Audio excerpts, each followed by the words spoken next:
നമസ്കാരം. ഇന്ന് ഇതുവരെയുള്ള എല്ലാ വാർത്തകളും സമഗ്രമായി പ്രേക്ഷകരിലേക്ക് എത്തിക്കുന്ന ഉച്ചവാർത്തയിലേക്ക് സ്വാഗതം. ഞാൻ സുജയ പാർവതി. ഇടുക്കി ഭൂമി പ്രശ്നത്തിൽ നിർണായക തീരുമാനവുമായി സംസ്ഥാന സർക്കാർ. ഭൂപതിവ് ചട്ടം ഭേദഗതി ചെയ്യും. മുഖ്യമന്ത്രി വിളിച്ച ഉന്നതതല യോഗത്തിലാണ് തീരുമാനം.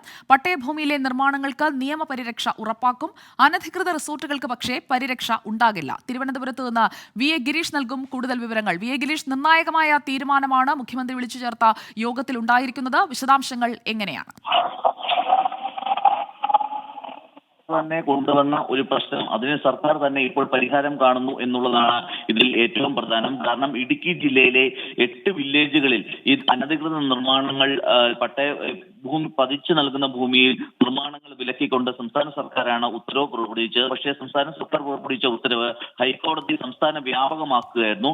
ഇതാണ് വലിയ തരത്തിലുള്ള പ്രതിസന്ധിക്ക് ഇടയാക്കിയത്. മാത്രമല്ല, ഇടുക്കിയിൽ ഇത് വലിയ തരത്തിലുള്ള പ്രശ്നങ്ങൾക്ക് കാരണമാവുകയും ചെയ്തു. ചെറിയ ചെറിയ കടകളോ ഹോട്ടലുകളോ പോലും പ്രവർത്തിക്കാൻ പറ്റാത്ത ഒരു സാഹചര്യത്തിലേക്ക് നീങ്ങി. ഈ ഒരു സാഹചര്യത്തിലാണ് മുഖ്യമന്ത്രിയുടെ അധ്യക്ഷതയിൽ ചേർന്ന ഉന്നതതല യോഗം കേരള ഭൂപതിവ് ചട്ടങ്ങളിൽ ഭേദഗതി വരുത്താനുള്ള സുപ്രധാനമായ ഒരു തീരുമാനമെടുത്തത്.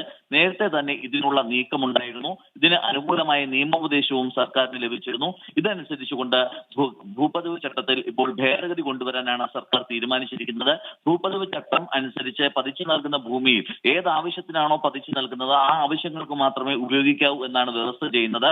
ഇത് പ്രകാരം വീട്, അതോടൊപ്പം തന്നെ കൃഷിയിടങ്ങൾ, വീട്ടിലേക്കുള്ള വഴി തുടങ്ങിയവയ്ക്ക് മാത്രമേ ഈ പതിച്ചു നൽകുന്ന ഭൂമി ഉപയോഗിക്കാൻ കഴിയുകയുള്ളൂ. എന്നാൽ ഇതിനൊക്കെ മാറ്റം വരുത്താനാണ് ഇപ്പോൾ സർക്കാർ തീരുമാനിച്ചിരിക്കുന്നത്. പക്ഷേ അപ്പോഴും സർക്കാർ നിർദ്ദേശിച്ചിരിക്കുന്ന ഏറ്റവും സുപ്രധാനമായ ഒരു കാര്യം, അനധികൃത റിസോർട്ടുകൾക്ക് ഒരു തരത്തിലുള്ള നിയമപരിരക്ഷയും നൽകേണ്ടതില്ല എന്നുള്ളത് തന്നെയാണ്. മറ്റ് നിർമ്മിതികൾക്ക് നിയമപരിരക്ഷ ഉണ്ടാകും. ഇതിനുള്ള മാനദണ്ഡം സർക്കാർ രൂപീകരിക്കും.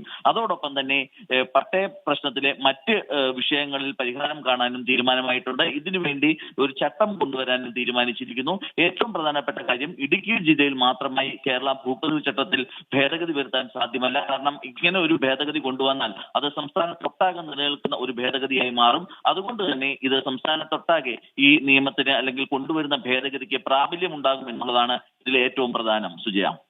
ഓക്കെ, വി എ ഗിരീഷാണ് തിരുവനന്തപുരത്ത് നിന്ന് വിവരങ്ങൾ നൽകിയത്. ലഹരിക്കടത്തിന് പാർട്ടിയുടെ കൂട്ടോ?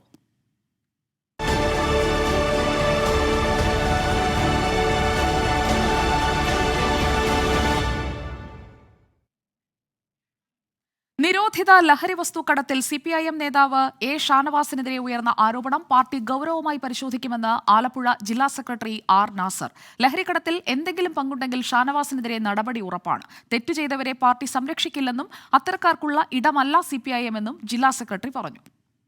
കമ്മ്യൂണിസ്റ്റ് പാർട്ടിയിൽ ഇങ്ങനെയുള്ള സമീപനങ്ങൾ സ്വീകരിക്കുന്ന ആരെങ്കിലും ഉണ്ടെങ്കിൽ അവർക്ക് ഈ പാർട്ടിയിൽ ഒരു സ്ഥാനമില്ല. ഇവിടെ കേട്ടെടുത്തോളം ഇങ്ങനെയാണ് ഒരു വാർത്ത വന്നിരിക്കുന്നത്. കൗൺസിലറായിട്ടുള്ള ഒരാൾ ഇതുപോലെ തെറ്റ് ചെയ്തിരിക്കുന്നു എന്ന രൂപത്തിലേക്കുള്ള വാർത്തകളും എല്ലാം വന്നുകൊണ്ടിരിക്കുന്നു. അത് വന്ന അപ്പോൾ തന്നെ ഞങ്ങളതിനകത്ത് പരിശോധന നടത്തിക്കൊണ്ടിരിക്കുകയാണ്. അത് സംബന്ധിച്ച് ഏതെങ്കിലും രൂപത്തിലുള്ള ഒരു സമീപനം അദ്ദേഹം സ്വീകരിച്ചിട്ടുണ്ടെങ്കിൽ ഉചിതമായ സംഘടനാ നടപടി എടുത്ത് ജനങ്ങളോട് കാര്യങ്ങൾ പറയും. നടപടി തീരുമാനിക്കാൻ CPIM ജില്ലാ സെക്രട്ടേറിയറ്റ് ഇന്ന് ചേരും. ആലപ്പുഴയിൽ നിന്ന് വിഷ്ണു സുരേഷ് നമുക്കൊപ്പം. വിഷ്ണു സുരേഷ്, ഷാനവാസിനെതിരെ നടപടിയെടുക്കാതെ തരമില്ല എന്ന് തിരിച്ചറിയുന്നു ജില്ലാ നേതൃത്വം എന്ന് വേണ്ടി മനസ്സിലാക്കാൻ. സുജിയ, ഇന്നലെ വൈകിട്ട് ഏരിയ കമ്മിറ്റിയിൽ പാർട്ടി ഷാനവാസിനോട് ഈ വിഷയത്തിൽ വിശദീകരണം തേടിയിരുന്നു. വാടകയ്ക്ക് വാഹനം നൽകിയെന്ന മറുപടി തന്നെയാണ് ഷാനവാസ് ആവർത്തിച്ചത്. പക്ഷേ ആ മറുപടിയിൽ അതൃപ്തി CPM ജില്ലാ നേതൃത്വത്തിനുണ്ട്. അത് പരസ്യമാക്കുകയായിരുന്നു ഇന്ന് ജില്ലാ സെക്രട്ടറി ആർ നാസർ. ഏതെങ്കിലും തരത്തിൽ ഷാനവാസിന് ഈ കേസുമായി ബന്ധമുണ്ടെങ്കിൽ നടപടി ഉറപ്പാണ് എന്ന് അദ്ദേഹം അടിവരയിട്ട് പറയുന്നു. ഇന്ന് രാത്രി 7 മണിയോടുകൂടി ചേരുന്ന ജില്ലാ സെക്രട്ടേറിയറ്റ് യോഗത്തിൽ ഇക്കാര്യത്തിൽ ഒരു അന്തിമ തീരുമാനമുണ്ടാകും. ഷാനവാസിനെതിരെ നടപടി ഉണ്ടാകുമെന്ന് തന്നെയാണ് നമ്മൾ മനസ്സിലാക്കുന്നത്. അത് പ്രധാനമായും ഷാനവാസിനെ നോർത്ത് ഏരിയ കമ്മിറ്റിയാണ് അവിടെ നിന്ന് മാറ്റി അന്വേഷണം കമ്മീഷനെ നിയോഗിച്ച് ഈ വിഷയത്തിൽ ഒരു അന്വേഷണം നടത്താനാണ് പാർട്ടി നിലവിൽ തീരുമാനിച്ചിരിക്കുന്നത്. ഒപ്പം നഗരസഭാ സ്റ്റാൻഡിംഗ് കമ്മിറ്റി ചെയർമാനാണ് ഷാനവാസ്. ആ സ്ഥാനത്ത് നിന്നും മാറി നിൽക്കാനും നിലവിൽ പാർട്ടി ആവശ്യപ്പെടാനുള്ള ഒരു സാധ്യതയുണ്ട്. കാരണം പാർട്ടിയെ സംബന്ധിച്ചിടത്തോളം വലിയ പ്രതിസന്ധിയാണ് നിലവിൽ കടന്നു പോകുന്നത്. വലിയ രീതിയിലുള്ള ലഹരിവിരുദ്ധ ക്യാമ്പയിനുകൾ പാർട്ടി സംസ്ഥാനത്തുടനീളം നടപ്പാക്കുന്നു. ആ ഒരു പശ്ചാത്തലത്തിൽ അതിനിടയിലാണ് ഇത്തരത്തിൽ ലഹരിക്കടത്തുമായി ബന്ധപ്പെട്ട് ആലപ്പുഴയിലെ ഒരു പാർട്ടി നേതാവ് തന്നെ പ്രതിസ്ഥാനത്ത് അല്ലെങ്കിൽ അത്തരം കേസുമായി ബന്ധപ്പെടുന്നത്. വരുന്നത്. പക്ഷേ പോലീസ് ഇതുവരെ ഷാനവാസിനെ പ്രതി ചേർക്കാനോ അല്ലെങ്കിൽ അതുമായി ബന്ധപ്പെട്ടുള്ള നടപടിയിലേക്ക് കടന്നിട്ടില്ല. എന്നാൽ പാർട്ടി ഈ വിഷയത്തിൽ ശക്തമായ നിലപാട് സ്വീകരിക്കാൻ തയ്യാറെടുക്കുന്നു. പാർട്ടി ഈ വിഷയത്തിൽ മുഖം രക്ഷിക്കേണ്ടത് പാർട്ടിയെ സംബന്ധിച്ചിടത്തോളം അനിവാര്യ ഘടകമാണ്. അതുകൊണ്ടാണ് ഷാനവാസിനെതിരെ ഏറ്റവും അടിയന്തരമായി നടപടി സ്വീകരിക്കുക എന്ന തീരുമാനത്തിൽ ഇന്ന് ജില്ലാ സെക്രട്ടേറിയറ്റ് വിളിച്ചു കൂട്ടുന്നത്. ഇന്ന് 7 മണിയോടുകൂടി സജി ചെറിയാൻ ഉൾപ്പെടെയുള്ള ആളുകൾ ഈ സെക്രട്ടേറിയറ്റിൽ പങ്കെടുക്കുമെന്ന് അറിയിച്ചിട്ടുണ്ട്. അതിനുശേഷം നോർത്ത് ഏരിയ കമ്മിറ്റി യോഗം ചേരും. അതിലായിരിക്കും അന്തിമ തീരുമാനം ഉണ്ടാകുക. സുജിയ. ഓക്കെ, വിഷ്ണു സുരേഷാണ് ആലപ്പുഴയിൽ നിന്ന് വിവരങ്ങൾ നൽകിയത്. കരുനാഗപ്പള്ളിയിലെ പാൻ മസാല കടത്ത് കേസിൽ CPIM നേതാവ് A ഷാനവാസിന്റെ പ്രതികളുമായുള്ള ബന്ധം പുറത്ത്. കേസിലെ പ്രധാന പ്രതി സജാദ് ഷാനവാസിന്റെ ഡ്രൈവറാണെന്ന് പോലീസ് കണ്ടെത്തി. ഷാനവാസിന്റെ ജന്മദിനാഘോഷ പരിപാടിയിൽ മറ്റൊരു പ്രതി ഇജാസ് പങ്കെടുത്തതിന്റെ ദൃശ്യങ്ങളും പുറത്തുവന്നു. വാഹനത്തിന്റെ രേഖകളുമായി ഹാജരാകാൻ ഷാനവാസിന് കരുനാഗപ്പള്ളി പോലീസ് ഉടൻ നോട്ടീസ് നൽകും. കൊല്ലം കരുനാഗപ്പള്ളിയിൽ 1 കോടി രൂപയോളം വരുന്ന പാൻ മസാല പിടിച്ച സംഭവത്തിലാണ് CPM നേതാവും ആലപ്പുഴ നഗരസഭ ആരോഗ്യ സ്റ്റാൻഡിംഗ് കമ്മിറ്റി ചെയർമാനുമായ A ഷാനവാസും കടത്ത് സംഘങ്ങളുമായുള്ള ബന്ധം വെളിപ്പെടുത്തുന്ന ദൃശ്യങ്ങൾ പുറത്തുവരുന്നത്.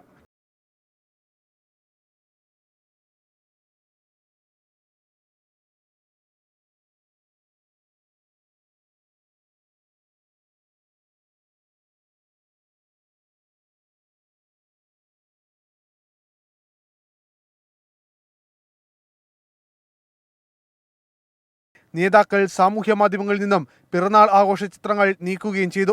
വാഹനം ഇടുക്കി സ്വദേശിക്ക് മാസവാടകയ്ക്ക് നൽകിയെന്ന് ഷാനവാസ് പറയുമ്പോഴും വാഹനം വാങ്ങിയയാളുടെ നമ്പർ ഷാനവാസ് പോലീസിന് കൈമാറിയിട്ടില്ല. കേസിലെ മറ്റൊരു പ്രതിയായ സജാദ് ഷാനവാസിന്റെ ഡ്രൈവറാണെന്നതിന്റെ തെളിവും പോലീസിന് ലഭിച്ചിട്ടുണ്ട്. ലഹരി വസ്തുക്കൾ വാങ്ങാൻ പണം സമാഹരിച്ചത് സജാദാണെന്നാണ് പോലീസ് പറയുന്നത്. 3 ചാക്ക് ലഹരി വസ്തുക്കൾ മാത്രമാണ് തന്റേതെന്നും സജാദ് പോലീസിന് മൊഴി നൽകിയിട്ടുണ്ട്. 2022 ഡിസംബർ 6-നാണ് ലഹരിക്കടത്തിന് ഉപയോഗിച്ച ലോറി A ഷാനവാസ് വാങ്ങിയത്. ലഹരി വസ്തുക്കൾ വാഹനത്തിൽ കയറ്റിയത് ബാംഗ്ലൂരിൽ വെച്ചാണെന്നാണ് പോലീസിന്റെ പ്രാഥമികമായ വിലയിരുത്തൽ. ലഹരി വസ്തുക്കൾ കരുനാഗപ്പള്ളിയിലെത്തിച്ച് വിവിധയിടങ്ങളിൽ വിതരണം ചെയ്യാനായിരുന്നു പ്രതികളുടെ ശ്രമം. എന്നാൽ പ്രതികൾ അന്വേഷണവുമായി സഹകരിക്കുന്നില്ലെന്നും പോലീസ് പറഞ്ഞു. പിടിച്ചെടുത്ത മറ്റു 2 വാഹനങ്ങളും ആലപ്പുഴ സ്വദേശി അൻസറിന്റെ പേരിലുള്ളതാണ്. കേസിൽ വിശദമായ അന്വേഷണത്തിലേക്ക് കടക്കുകയാണ് പോലീസ്. പിടികൂടിയ ലോറിയുടെ രേഖകളുമായി അന്വേഷണ സംഘത്തിന് മുമ്പിൽ ഹാജരാകാൻ ഷാനവാസിന് കരുനാഗപ്പള്ളി പോലീസ് ഉടൻ നോട്ടീസ് നൽകും. അതേസമയം ഇടുക്കി സ്വദേശിയായ ജയനെക്കുറിച്ചുള്ള അന്വേഷണവും പോലീസ് ആരംഭിച്ചിട്ടുണ്ട്. 24 കൊല്ലം. മയക്കുമരുന്നിനെതിരെ ജാഗ്രത വേണമെന്ന മുഖ്യമന്ത്രി പിണറായി വിജയൻ. ലഹരിക്കെതിരെ എല്ലാവരും ഒറ്റക്കെട്ടായി പോരാടുന്നു. അതിനൊപ്പം വിദ്യാർത്ഥികളും അണിചേരണം. നല്ല ഭാവിക്കായി കേരളം കൈകോർക്കുകയാണെന്നും തിരുവനന്തപുരം നാലാഞ്ചിറയിൽ സർവോദയ സ്കൂൾ ഗോൾഡൻ ജൂബിലി സമാപന സമ്മേളനം ഉദ്ഘാടനം ചെയ്ത് മുഖ്യമന്ത്രി വ്യക്തമാക്കി. ഇന്നത്തെ കാലത്ത് മയക്കുമരുന്നിനെതിരെ വ്യാപകമായ ബോധവൽക്കരണവും അതിൻ്റെ ഭാഗമായുള്ള പ്രവർത്തനങ്ങളുമാണ് വിദ്യാർത്ഥികളും അധ്യാപകരും രക്ഷിതാക്കളും നാടാകെയും ചേർത്തുകൊണ്ട് നടത്തുന്നത്. ആ മയക്കുമരുന്നുകളുടെ കാര്യമാണ് ഞാൻ ഉദ്ദേശിച്ചത്. സംസ്ഥാനത്ത് പ്ലാസ്റ്റിക് ക്യാരി ബാഗുകൾക്ക് നിരോധനം ഏർപ്പെടുത്തിയ സർക്കാർ നടപടി ഹൈക്കോടതി റദ്ദാക്കി. 60 GSM മുകളിൽ ഘനമുള്ള പ്ലാസ്റ്റിക് ക്യാരി ബാഗുകൾക്ക് നിരോധനം ഏർപ്പെടുത്തിയതാണ് കോടതി റദ്ദാക്കിയത്. സംസ്ഥാന സർക്കാരിന് ഇതിന് അധികാരമില്ലെന്ന് ചൂണ്ടിക്കാട്ടിയാണ് ജസ്റ്റിസ് N നഗരേഷിന്റെ ഉത്തരവ്. അങ്കമാലി സ്വദേശി ഡോക്ടർ തിരുമേനിയും മറ്റുള്ളവരും സമർപ്പിച്ച ഹർജികൾ അനുവദിച്ചാണ് ഹൈക്കോടതി ഉത്തരവ്. 60 GSM മുകളിൽ ഘനമുള്ള പ്ലാസ്റ്റിക് ബാഗുകളുടെ നിരോധനത്തിന് പ്ലാസ്റ്റിക് വേസ്റ്റ് മാനേജ്മെന്റ് ചട്ടപ്രകാരം കേന്ദ്ര സർക്കാരിനാണ് അധികാരമെന്ന് കോടതി ചൂണ്ടിക്കാട്ടി. ഇത്തരത്തിലുള്ള നടപടിക്ക് സംസ്ഥാന സർക്കാരിന് അധികാരമില്ലെന്നും ജസ്റ്റിസ് N നഗരേഷിന്റെ സിംഗിൾ ബെഞ്ച് വ്യക്തമാക്കി. വസ്ത്ര വ്യാപാരശാലകളിലും മറ്റും ഉപയോഗിക്കുന്നവയാണ് 60 GSM മുകളിൽ ഘനമുള്ള പ്ലാസ്റ്റിക് ബാഗുകൾ. കേരളത്തിൽ 2020 ജനുവരി 1 മുതലാണ് സമ്പൂർണ്ണ പ്ലാസ്റ്റിക് നിരോധനം നിലവിൽ വന്നത്. 11 ഇനം പ്ലാസ്റ്റിക് വിഭാഗങ്ങൾക്കാണ് നിരോധനം നിലവിലുണ്ടായിരുന്നതും. Plastic carry bag, plastic sheet, ഒറ്റത്തവണ ഉപയോഗമുള്ള പ്ലാസ്റ്റിക് കപ്പുകൾ, പ്ലേറ്റുകൾ, സ്പൂണുകൾ, സ്ട്രോകൾ തുടങ്ങിയവയ്ക്കെല്ലാം നിരോധനം ബാധകമായിരുന്നു. കേസിൽ കേന്ദ്ര സർക്കാരിൻ്റെ നിലപാട് തേടിയ ശേഷമായിരുന്നു ഉത്തരവ് പുറപ്പെടുവിച്ചതും. 24 കൊച്ചി. 24 സംഘം ജോഷി മഠിൽ.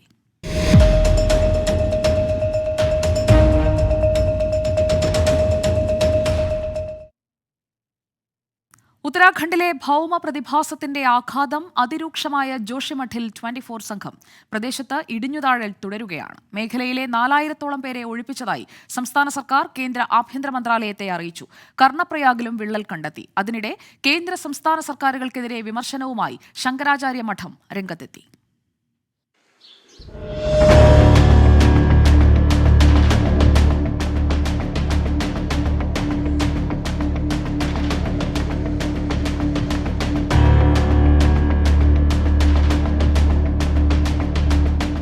ജോഷിമഠിലെ 30% പ്രദേശത്തെയും ഭൗമപ്രതിഭാസം ബാധിച്ചെന്നാണ് ഉപഗ്രഹ സർവേയിൽ കണ്ടെത്തിയത്. Border management secretary doctor Dharmendra Singh ഗാംഗ്വാറിന്റെ നേതൃത്വത്തിലുള്ള ഉന്നതതല സംഘത്തിന്റെ പരിശോധന തുടരുകയാണ്. ഒഴിപ്പിക്കൽ നടപടികളും പുരോഗമിക്കുന്നു.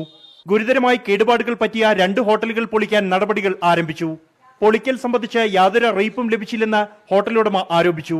शासन प्रशासन की मिलीभगत है, उसके वो चक्कर में हम सब मारे जा रहे हैं. ये सरकारी जमीन को दोबारा कैसे बेचा लैंड एक्विजिशन के. ശ്രീശങ്കരൻ സ്ഥാപിച്ച ജോഷിമഠിലെ ജ്യോതിർമഠത്തിൽ ഗുരുതര വിള്ളൽ കണ്ടെത്തി. അന്ധമായ വികസനമാണ് പ്രശ്നത്തിന് കാരണമെന്ന് മഠം അധികൃതർ പ്രതികരിച്ചു. संभावनाएं यही दिखती हैं कि जब बारिश होगा, मौसम जब बदलेगी तो बारिश से पानी बारिश का अंदर जाएगा क्रैक वाली जगह से, तो उससे समस्या हो सकती है. तो विकास तो प्रकृति है, वो तो होगा ही, लेकिन एक विकास होता है अंधा विकास, जिसमें कुछ भविष्य की चिंता नहीं की जाती है. तो आजकल का जो विकास है जिसमें हिमालय के अस्तित्व की कोई चिंता नहीं है. സൈന്യത്തിന്റെയും ITBPയുടെയും പ്രധാന കെട്ടിടങ്ങളെ വിള്ളൽ ബാധിച്ചില്ലെന്നാണ് സൈനിക കേന്ദ്രങ്ങളിൽ നിന്നും ലഭിച്ച വിവരം. വാക്കുകളിൽ വരച്ചു കാട്ടാൻ കഴിയുന്നതല്ല ജോഷിമഠിലെ ചിത്രം. ജീവിതത്തിലെ മുഴുവൻ സമ്പാദ്യവും ഒരു ഭൗമ പ്രതിഭാസത്തിനു മുന്നിൽ ഉപേക്ഷിച്ച് എന്തു ചെയ്യണം എന്നറിയാതെ പകച്ചു നിൽക്കുകയാണ് ജനങ്ങൾ. ജോഷിമഠിൽ നിന്നും മോഹൻകുമാറിനൊപ്പം ബൽറാം നെടുങ്ങാടി, 24. ജോഷിമഠിലെ ഭൗമ പ്രതിഭാസത്തിൽ അടിയന്തരവാദം കേൾക്കാൻ സുപ്രീംകോടതി വിസമ്മതിച്ചു. ഹർജികൾ ഈ മാസം 16 മാറ്റി. പ്രധാനപ്പെട്ട എല്ലാ പ്രശ്നങ്ങളും സുപ്രീംകോടതിയിലേക്ക് എത്തേണ്ടതില്ല. ഇക്കാര്യത്തിൽ ഇടപെടാനും പരിഹാരം കണ്ടെത്താനും രാജ്യത്ത് ജനാധിപത്യ രീതിയിൽ തെരഞ്ഞെടുക്കപ്പെട്ട സ്ഥാപനങ്ങളുണ്ടെന്ന് ചീഫ് ജസ്റ്റിസ് DY ചന്ദ്രചൂഡ് അധ്യക്ഷനായ ബെഞ്ച് പറഞ്ഞു. ജോഷിമഠിലെ ഭൗമ പ്രതിഭാസം ദേശീയ ദുരന്തമായി പ്രഖ്യാപിക്കണമെന്നാവശ്യപ്പെട്ട് ശങ്കരാചാര്യ മഠത്തിലെ സ്വാമി അവിമുക്തേശ്വരാനന്ദ സരസ്വതിയാണ് സുപ്രീംകോടതിയിൽ ഹർജി സമർപ്പിച്ചിരുന്നത്.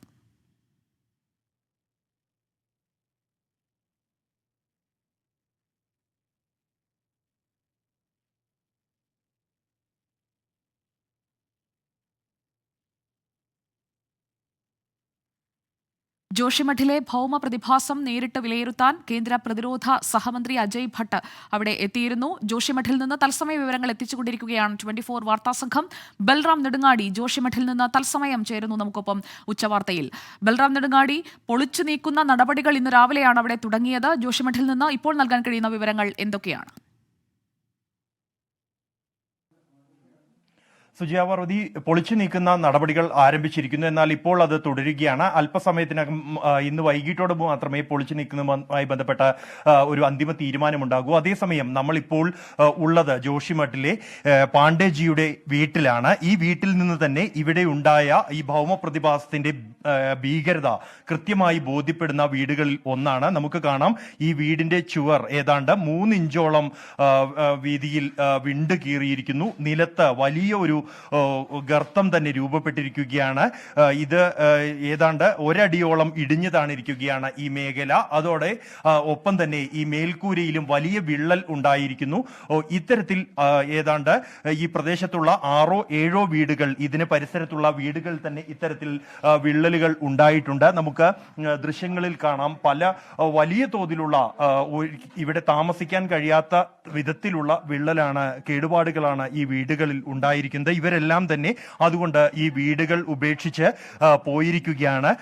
ഈ കഴിഞ്ഞ ഏതാണ്ട് 1 വർഷം മുമ്പാണ് ഇത്തരത്തിൽ ഒരു പ്രതിഭാസം ഇവിടെ കണ്ടു തുടങ്ങിയത്. നേരിയ തോതിലുള്ള വിള്ളലായിരുന്നു ആദ്യഘട്ടം എങ്കിൽ പിന്നീട് അത് വലിയ വിള്ളലായി രൂപപ്പെടുകയായിരുന്നു. കഴിഞ്ഞ മാസം മുതലാണ് ഇത്തരത്തിലുള്ള ഒരു വിള്ളലിലേക്ക് മാറിയത്. ഈ വീട്ടിലെ അമ്മ ഉത്തരാദേവി തന്നെ നമ്മളോടൊപ്പം ചേരുകയാണ്. ജി, ആപ് കഹാ രഹത്തെ ഹൈ? അഭി പ്രശാസൻ കുछ सुविधा किया है? नहीं, अभी तो प्रशासन ने कोई सुविधा नहीं की. ये रहने के लिए कहा कि लॉजों में रह लो और होटलों में रह लो, यही सुविधा है.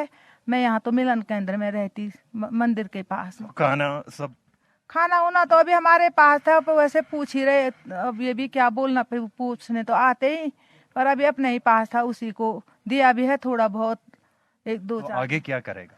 आगे हमने क्या करना, हम तो सड़क पे चले गए, अब प्रशासन ही करेगी, वो भगवान ही करेगा जो करना है।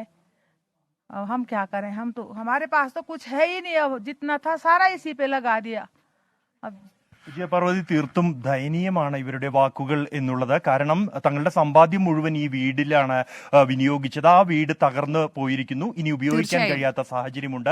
എന്ത് ചെയ്യണമെന്ന് അറിയില്ല. അധികൃതരിൽ നിന്നും ഒരു ഉറപ്പും ഇതുവരെ ലഭിച്ചില്ല എന്നുള്ളതാണ്. ഇത്തരത്തിലുള്ള വീടുകൾ തന്നെയാണ്, ആളുകൾ തന്നെയാണ് നമുക്ക് ഇവിടെ കാണാൻ കഴിയുന്നത്. ഇത്രത്തോളം അതീവ ഭീകരമായ ഒരു സാഹചര്യത്തിലൂടെയാണ് ഈ ജനത കടന്നുപോയിക്കൊണ്ടിരിക്കുന്നത്. സുജയപാർവതി.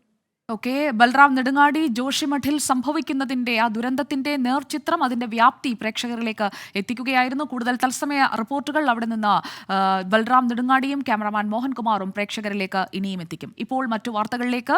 നിയമസഭാ തെരഞ്ഞെടുപ്പിൽ മത്സരിക്കാൻ തയ്യാറെന്ന ശശി തരൂരിന്റെ പ്രസ്താവനയിൽ പ്രതികരണവുമായി കോൺഗ്രസ് നേതാക്കൾ. തെരഞ്ഞെടുപ്പിൽ മത്സരിക്കുന്നതിൽ തീരുമാനമെടുക്കേണ്ടത് കോൺഗ്രസ് പാർട്ടിയാണെന്ന് പ്രതിപക്ഷ നേതാവ് വി.ഡി. സതീശൻ പറഞ്ഞു. സ്ഥാനാർത്ഥിത്വം ആർക്കും സ്വന്തം നിലയിൽ തീരുമാനിക്കാനാവില്ല. അഭിപ്രായമുള്ളവർ അത് പാർട്ടിയെ അറിയിക്കണമെന്നും വി.ഡി. സതീശൻ പറഞ്ഞു.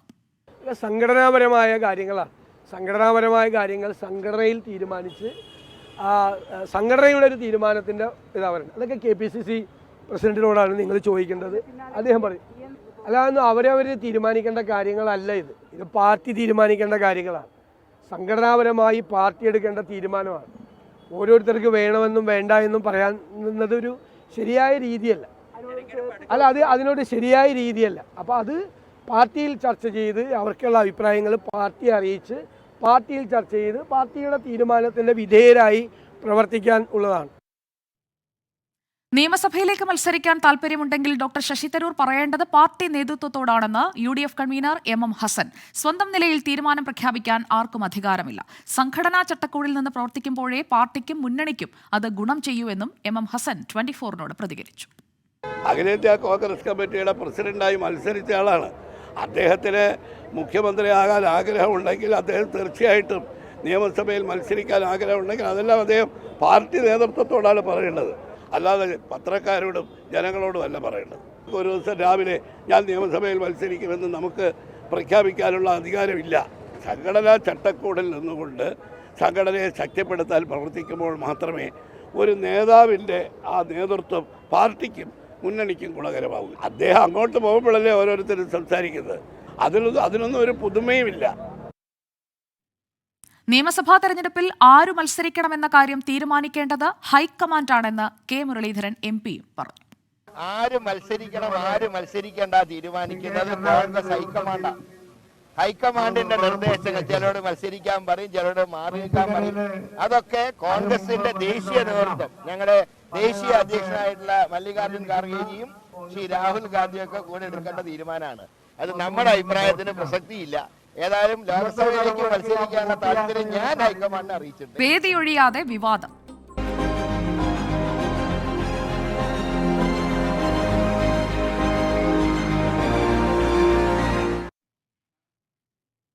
സംസ്ഥാന സ്കൂൾ കലോത്സവത്തിലെ സ്വാഗതഗാന വിവാദത്തിൽ നടപടിയുമായി സർക്കാർ. ദൃശ്യാവിഷ്കാരം നടത്തിയ പേരാമ്പ്ര മാതാ കേന്ദ്രത്തിന് ഇനി അവസരം നൽകില്ലെന്ന് വിദ്യാഭ്യാസ മന്ത്രി. ദൃശ്യാവിഷ്കാരം സർക്കാർ നിലപാടിന് വിരുദ്ധമെന്ന് CPIM കോഴിക്കോട് ജില്ലാ നേതൃത്വവും വ്യക്തമാക്കി. തെറ്റുപറ്റിയിട്ടില്ലെന്ന് മാതാ കേന്ദ്രം ഡയറക്ടർ 24-നോട് പറഞ്ഞു. സ്കൂൾ കലോത്സവത്തിലെ സ്വാഗതഗാനത്തിന്റെ ദൃശ്യാവിഷ്കാരത്തിനെതിരെ വ്യാപകമായ വിമർശനം ഉയർന്നതോടെയാണ് സർക്കാർ നടപടി. ഗാനം അവതരിപ്പിച്ച കലാസംഘത്തിന് ഇനി അവസരം നൽകില്ല. വേദിയിൽ അവതരിപ്പിക്കുന്നതിന് മുൻപ് സ്വാഗതഗാനത്തിൽ വിവാദവേഷം ഉണ്ടായിരുന്നില്ലെന്നും വിദ്യാഭ്യാസ മന്ത്രി V. ശിവൻകുട്ടി. തീവ്രവാദിയെ പട്ടാളക്കാർ വെടിവെച്ചു കൊല്ലുന്ന ഒരു സീനാണ് അതിൽ കാണിക്കുന്നത്. അപ്പോൾ ഒരു തീവ്രവാദി എന്ന് പറയുമ്പോൾ അതിലൊരു മുസ്ലിം വേഷധാരി ഉണ്ടായിരുന്നത് സത്യമാണ്. അപ്പോൾ അത് എങ്ങനെ ഞങ്ങളിത് ഒന്ന് കണ്ടിരുന്ന അവസരത്തിൽ ഞങ്ങളല്ല, അവിടുത്തെ 2-3 ആൾക്കാർ ചുമതലപ്പെടുത്തിയിരുന്നു ഇത് കാണാൻ വേണ്ടി, സ്റ്റേജിൽ അവതരിപ്പിക്കുന്നതിന് വേണ്ടി. പക്ഷേ ഡ്രസ് ഇട്ടുകൊണ്ടല്ല അവതരിപ്പിച്ചത്. അപ്പോൾ അതുകൊണ്ട് അത് കാണാൻ തിരിച്ചറിയാൻ വേണ്ടി പറ്റിയിട്ടില്ല. ദൃശ്യാവിഷ്കാരം പരിശോധിച്ച് നടപടിയെടുക്കണമെന്ന് CPM കോഴിക്കോട് ജില്ലാ സെക്രട്ടേറിയറ്റ് ആവശ്യപ്പെട്ടിരുന്നു.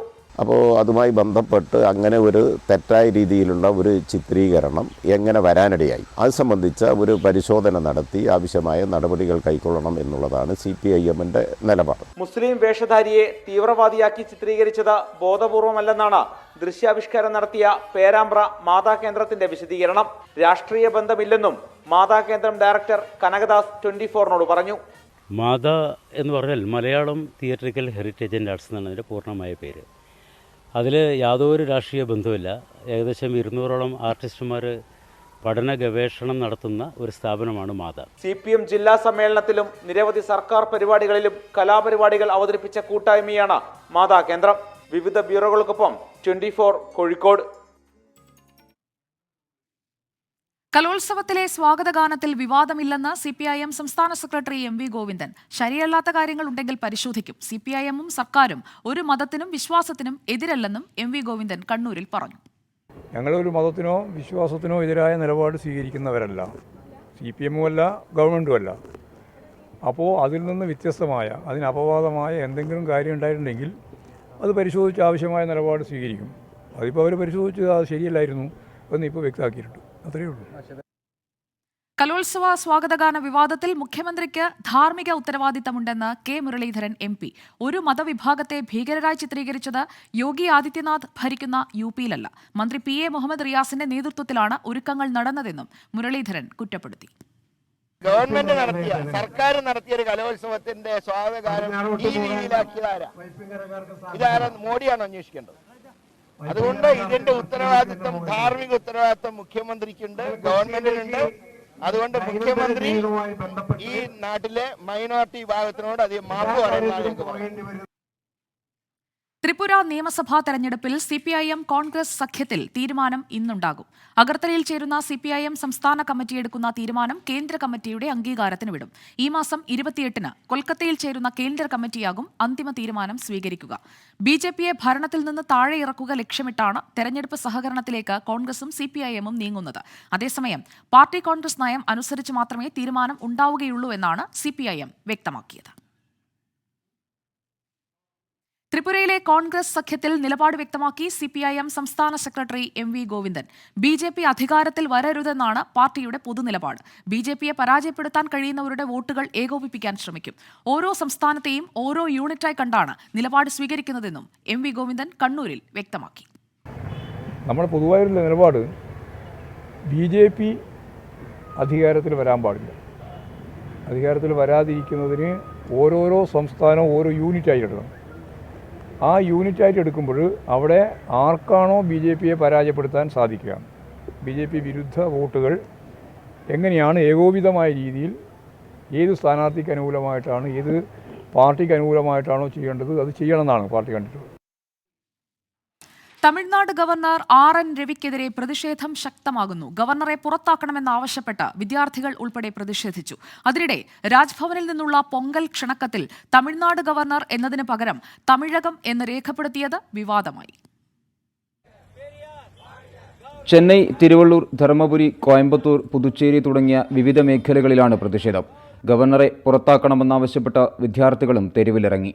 DMK, CPM, തന്തൈ പെരിയാർ ദ്രാവിഡ കഴകം തുടങ്ങിയ സംഘടനകളുടെ നേതൃത്വത്തിലാണ് പ്രതിഷേധം സംഘടിപ്പിച്ചത്. വരും ദിവസങ്ങളിൽ വിവിധ സംഘടനകൾ സമരങ്ങൾക്ക് ആഹ്വാനം ചെയ്തിട്ടുണ്ട്. 13-ന് ഗവർണറുടെ വസതിയിലേക്ക് മാർച്ചും ധർണയും സംഘടിപ്പിക്കുമെന്ന് വിടുതலை സിരിത്തെ കക്ഷി അധ്യക്ഷൻ തോൾ തിരുമാവലവൻ പറഞ്ഞു. പ്രതിഷേധം തുടരുന്നതിനിടെയാണ് രാജ്ഭവനിലെ പൊങ്കൽ ആഘോഷങ്ങൾക്കുള്ള ക്ഷണക്കത്ത് പുറത്തുവന്നത്. ഇതിൽ തമിഴ്നാട് ഗവർണർ എന്നതിന് പകരം തമിഴക ഗവർണർ എന്ന് രേഖപ്പെടുത്തിയത് പ്രതിഷേധങ്ങളുടെ ആക്കം കൂട്ടി. തമിഴ്നാടിനേക്കാൾ തമിഴകം എന്നതാണ് നല്ലതെന്ന് ഗവർണർ നേരത്തെ പറഞ്ഞിരുന്നു. മാത്രമല്ല, നയപ്രഖ്യാപന പ്രസംഗത്തിൽ തമിഴ്നാട് എന്ന വാക്ക് വായിക്കുകയും ചെയ്തില്ല. നയപ്രഖ്യാപന സമ്മേളനം പൂർത്തിയാകുന്നതിന് മുമ്പേ ഗവർണർ നിയമസഭയിൽ നിന്നും ഇറങ്ങിപ്പോയത് സഭയെ മാത്രമല്ല തമിഴ്നാട്ടിലെ ജനങ്ങളെ മുഴുവൻ അവഹേളിച്ചതിന് തുല്യമാണെന്ന് മക്കൾ നീതി മയ്യം അധ്യക്ഷൻ കമൽഹാസൻ കുറ്റപ്പെടുത്തി. ഗവർണറുടെ നടപടിയെ വിമർശിച്ച നിരവധി പേർ രംഗത്തെത്തിയിട്ടുണ്ട്. നിയമസഭയിൽ വെറും നാടകം മാത്രമാണ് നടന്നതെന്ന് BJP അധ്യക്ഷൻ K അണ്ണാമല പ്രതികരിച്ചു. 24 ചെന്നൈ. പട്ടിണി കിടക്കുന്നവർ ക്രിക്കറ്റ് കാണേണ്ടെന്ന കായിക മന്ത്രിയുടെ പ്രസ്താവനയെ ന്യായീകരിച്ച് CPIM സംസ്ഥാന സെക്രട്ടറി MV ഗോവിന്ദൻ. പട്ടിണിക്കാർക്ക് ആസ്വാദനത്തിന് പ്രയാസമുണ്ടാകുമെന്നായിരിക്കും മന്ത്രി ഉദ്ദേശിച്ചതെന്ന് MV ഗോവിന്ദൻ പറഞ്ഞു. അതേസമയം കാര്യവട്ടം ഏകദിന ക്രിക്കറ്റ് മത്സരത്തിന് വിനോദ നികുതി വർദ്ധിപ്പിച്ചിട്ടില്ലെന്ന് തദ്ദേശ സ്വയംഭരണ വകുപ്പ് മന്ത്രി MB രാജേഷ് ആവർത്തിച്ചു. സ്റ്റേറ്റ്മെന്റ് വെച്ചു, അമിതമായ വിലക്കയറ്റം നാട്ടിൽ നടക്കുകയാണ്, അതുകൊണ്ട് കുറച്ചു കൊടുക്കണം. അങ്ങനെ പട്ടിണി കിടക്കുന്ന കളി കാണാൻ പോണ്ട, വേറെ കാര്യമൊന്നുമില്ല. കായിക മന്ത്രി V അബ്ദുറഹിമാൻ നടത്തിയ ഈ പ്രതികരണം രാഷ്ട്രീയ വിവാദമായതോടെ CPIM സംസ്ഥാന സെക്രട്ടറി MV ഗോവിന്ദന്റെ പ്രതിരോധം. പട്ടിണിക്കാരെല്ലാം കൂടി ചേർന്നിട്ടാണല്ലോ കളി കണ്ടുകൊണ്ടിരിക്കുന്നത്. ലോകത്ത് ഏറ്റവും കൂടുതൽ കളി കണ്ടത് ഫുട്ബോളാണ്. അത് കഴിഞ്ഞ വേൾഡ് കപ്പാണ് ലോകം കണ്ട ഏറ്റവും കൂടുതൽ ജനപങ്കാളിത്തമുള്ള മത്സര വീക്ഷണം. അപ്പോൾ അതിന് പട്ടിണി കിടക്കുന്നവനും പട്ടിണി കിടക്കാത്തവനുമല്ല ഈ ഹാപ്പിനെസിൻ്റെ ഭാഗമായിട്ടാണ് ഇതെല്ലാം. കാര്യവട്ടത്തെ ഏകദിന ക്രിക്കറ്റ് മത്സരത്തിന് വിനോദ നികുതി കൂട്ടിയിട്ടില്ലെന്നാവർത്തിച്ച് തദ്ദേശ വകുപ്പ് മന്ത്രി MB രാജേഷ് വിനോദ നികുതി കുറയ്ക്കുകയാണ് ചെയ്തത്. ഇത്തവണ ഈ 12% ചുരുക്കിയത്, കുറച്ചത്, വിനോദ നികുതി കുറച്ചത് ക്രിക്കറ്റ് അസോസിയേഷന്റെ ആവശ്യപ്രകാരമാണ്. കോർപ്പറേഷനുമായും ക്രിക്കറ്റ് അസോസിയേഷനുമായും സംസാരിച്ച് ഇരു കൂട്ടരുടെയും സമ്മതപ്രകാരമാണ്. പരിഹാസവുമായി K മുരളീധരൻ MP. ഉത്തരേന്ത്യൻ സംസ്ഥാനങ്ങളിലല്ല ഇങ്ങനത്തെ വാർത്ത വരും. ഒരു കമ്മ്യൂണിസ്റ്റ് മുഖ്യമന്ത്രി ഭരിക്കുന്ന സംസ്ഥാനത്ത് കാശില്ലാത്തവൻ കളി കാണണ്ട, ദ്വീപിൽ ജനിച്ചവൻ നഗരം കാണണ്ട തുടങ്ങിയ. അതേസമയം ടിക്കറ്റ് നിരക്ക് കുറയ്ക്കേണ്ടത് KCA ആണെന്നാണ് കായിക വകുപ്പിന്റെ നിലപാട്. കഴിഞ്ഞ അന്താരാഷ്ട്ര മത്സരത്തിന് അനുവദിച്ച നികുതി ഇളവ് തോത് തുടരേണ്ടെന്നാണ് സർക്കാർ തീരുമാനം. 24 കണ്ണൂർ, തിരുവനന്തപുരം. KSRTC മാനേജ്മെന്റിനെതിരെ CITU സംസ്ഥാന പ്രസിഡന്റ് ആനത്തലവട്ടം ആനന്ദൻ. റെക്കോർഡ് വരുമാനമുണ്ടായിട്ടും ശമ്പളം വിതരണം ചെയ്തില്ല. KSRTCയെ തകർക്കാനാണ് മാനേജ്മെന്റ് ശ്രമിക്കുന്നത്. മാനേജ്മെന്റിന്റെ ഭാഗത്ത് തെറ്റുണ്ടെങ്കിൽ മന്ത്രി അത് തിരുത്തണമെന്നും ആനത്തലവട്ടം ആനന്ദൻ ആവശ്യപ്പെട്ടു. ഇന്നത്തെ ഉച്ചവാർത്ത ഇവിടെ പൂർണ്ണമാവുകയാണ്.